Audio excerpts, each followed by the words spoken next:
Hello, welcome to another edition of Talking Sports and Fitness. I'm Zeke, sometimes known as Mike Zielinski. My guest today is Dan Clouser, Big Vision Foundation. People who are familiar with the People Chronicles, and if you're not, you should be. He has a series of podcasts on our site. Welcome, Dan. Thank you. And speaking of the People Chronicles, please subscribe to the People Chronicles channel on on YouTube, and also like us on Facebook. Dan, you have a remarkable story, I think, with Big Vision Foundation. You literally started on a diamond, and you turned the organization into a diamond. I mean, it's really true. And I know you and I knew each other back in the day when you were a baseball manager, just starting the Berkshire Baseball. So tell us the story. How did that go from that to the Big Vision Foundation? It's really kind of funny, and I tell people all the time, and I would love to be able to tell people that back, when we first started in 1989, that we had this grand plan of where we would be in 26 years, but that's not the case. So, as you know, because you were the sports editor at the Reading Eagle at the time and helped us break the initial story, I mean, we started out literally as just an adult baseball organization.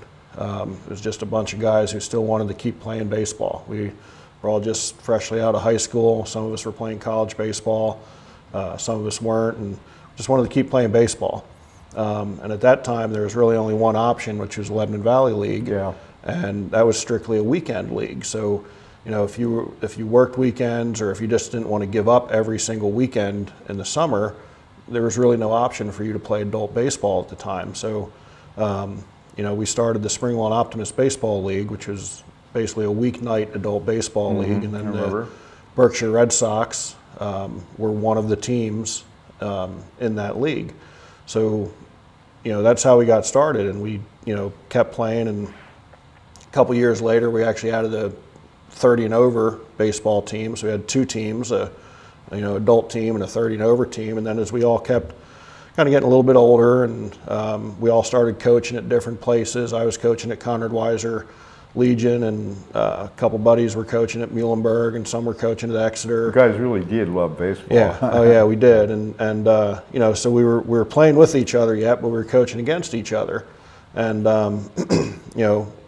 it was that way for the late '90s, and then in 1999, we actually had an opportunity to put a team in a showcase tournament at F&M College, and it was kind of like almost like a fall version of the Carpenter Cup. Okay. So because we all had ties to Legion baseball, we knew a lot of the kids that were playing in the Carpenter Cup is an all-star.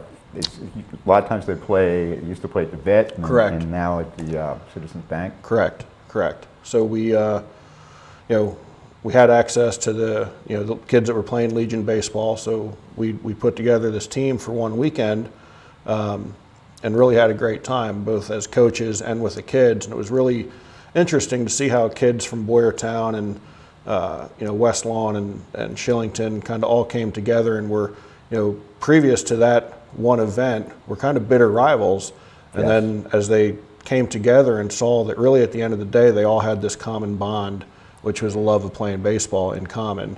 And it gave them a whole new respect for each other. They're still competitive, but as you went into that following, high school season, there was a little bit more of a mutual respect, even though we're still trying to beat each other. I can relate to that. For a number of years, I helped run the Voices All-Star football game. Now, this was just one game, but it was the same thing. Guys had played against each other for years, suddenly were teammates. It was only for like 2 weeks, but still. Yeah, that was the same way this first tournament was, Mike. I mean, it was really, we played one weekend. We played 4 games together, and we probably had 6 practices leading up to that, and just to see how those kids bonded was amazing. So, after that first tournament, like I said, that was in 1999, we, started talking. We're like, what, we're all coaching at these different places, but yet we kind of see what we could do together and collectively, to be able to impact these kids in a positive way. So why wouldn't we, look at bringing some youth programs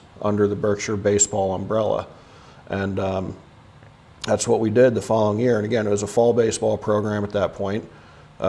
So we had a 14 and under, 16 and under, and then our 18 and under showcase team in 2000, and it just kind of flourished from there. And you know, we were all able to coach together and spend time together, and then again get groups of kids from different pockets, right. Both within and outside of Berks County. We've always had some kids from Schuylkill County that come down to play, and we've had Lehigh County kids and Lancaster County, Lebanon County.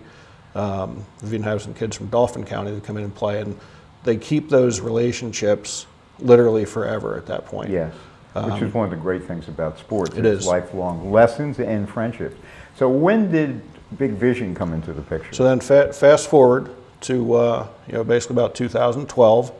You know, as we kind of grew as an organization, you know, being a nonprofit organization in the you know, mid-2000s there, when the economy kind of took a dip, it was getting more and more difficult for us to be able to find sponsors. So we expanded on our baseball tournaments that we were running, because it was an easy fundraiser and it was doing something that we did anyway. You know, right. Up until that time, we might have run 2 or 3 tournaments throughout the year, and then we expanded on that schedule where now we're running 10, 12 tournaments, now we're running 15 tournaments.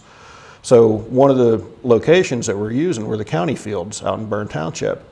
And we'd been using them for several years, and the opportunity came about for us to sign a lease with the County of Berks to take over that facility.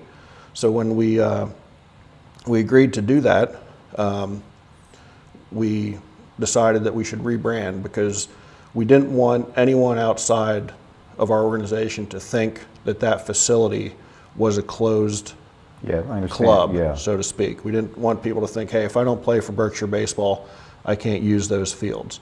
Plus, we inherited 4 soccer and lacrosse fields to boot. You know, so, you know, we got a lot on your plate there. Yeah. We did see, you know, the opportunity there to expand, you know, into some other sports as well. So we, you know, we went ahead and we went through this rebranding process. We were dealing with a gentleman named Al Weber, who did a strategic plan for us and kind of came up with the rebrand. He's like Mr. Strategic Plan. He is the strategic plan man of Berks County, no doubt about it. And I love him to death. He's really kind of turned into a mentor for me, and some, and you know, has really helped us as we've gone through this. You know, and as we were going through that rebranding process, like, one of the things that I was totally against initially was losing the name Berkshire in our name. Like, we'd gone through, like, possibly, you know, Berkshire Sports or just Berkshire Youth Development or whatever the case is. And then at one point, one of our board members, who was getting ready to step down because his son was getting older and he was getting more involved in his son's life, had sent an email with his resignation from our board saying that, you know, regretfully, due to other stuff in my life, I've got to resign from the Berkshire Red Sox Baseball Club.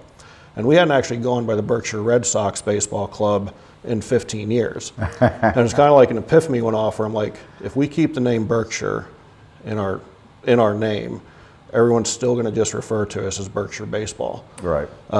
So, you know, we went back through this and we decided to go with Big Vision Foundation, and that was really the BIG in BIG is an acronym. The B still standing for Berkshire, and then the I for innovative, and the G for growth and community. Oh, really? I didn't realize that, because the Big Vision is just, you know, it's all encompassing, because as we'll get to, you guys do so many things. And is that why it's always capitalized, the BIG? Yep, that's why it's always capitalized. Yeah. So, yep. So for all the branding experts out there, we always capitalize the BIG because it's actually an acronym.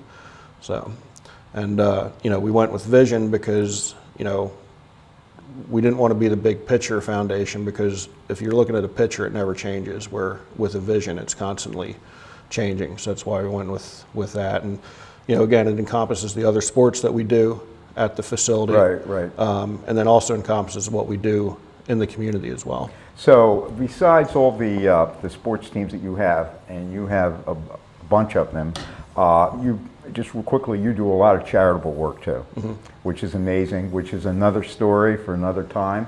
But I thank you for being my guest today, Dan, and no problem. Keep up the fabulous work. Thank you.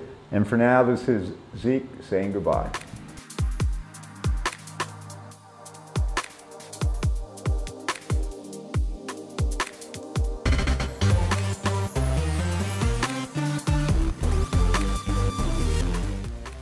Want to know more about who's doing what in Berks County?